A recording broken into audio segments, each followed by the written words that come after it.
திருவிடந்தை சித்திரை முழுநிலவு மாநாட்டுக்கு வந்த பாமகவினர் கோடை வெயிலை சமாளிக்க அருகில் உள்ள மாமல்லபுரம் கடலில் உற்சாக குளியலில் ஈடுபட்டுள்ளனர். இதுகுறித்த கூடுதல் விவரங்களை செய்தியாளர் ஸ்ரீராம் வழங்க கேட்கலாம். ஸ்ரீராம், வணக்கம். விவரங்களை சொல்லுங்க. 12 ஆண்டுகளுக்கு பிறகு சித்திரை மாத முழுநிலவு வன்னியர் மாநாடு இன்று நடைபெற இருக்கிறது. அதற்கான ஏற்பாடுகள் தீவிரமாக கடந்த ஒரு வாரமாக நடைபெற்ற நிலையில் பல்வேறு மாநில மாவட்டங்களிலிருந்து, குறிப்பாக தென் மாவட்டங்களிலிருந்து அதிகமான பாட்டாளி மக்கள் கட்சியினர், வன்னியர் சங்கத்தினர் ஏராளமானோர் அதிகாலை முதலே வந்து கொண்டிருக்கிறார்கள். தற்போது வெயில் என்பது இந்த பகுதியில் அதிகமாக காணப்படுகிறது. இருக்கையில் கூட அமர முடியாத ஒரு சூழ்நிலை காரணமாக குடும்பமாக வந்த பாட்டாளி மக்கள் கட்சியினர் அருகில் இருக்கக்கூடிய கடற்கரையை முழுவதுமாக ஆக்கிரமித்து அங்கு இருக்கக்கூடிய கடற்கரையில் உற்சாக குளியலானது போட்டிருக்கிறார்கள்.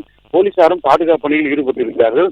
ஏற்கனவே அன்புமணி ராமதாஸ் அவர்கள் எந்த ஒரு அசம்பாவது நடைபெறக்கூடாது, அதே போன்று மாநாட்டுக்கு வரவர்கள் அதே போன்று பாதுகாப்பாக செல்ல வேண்டும் என அறிவுறுத்தல் இருந்தார்.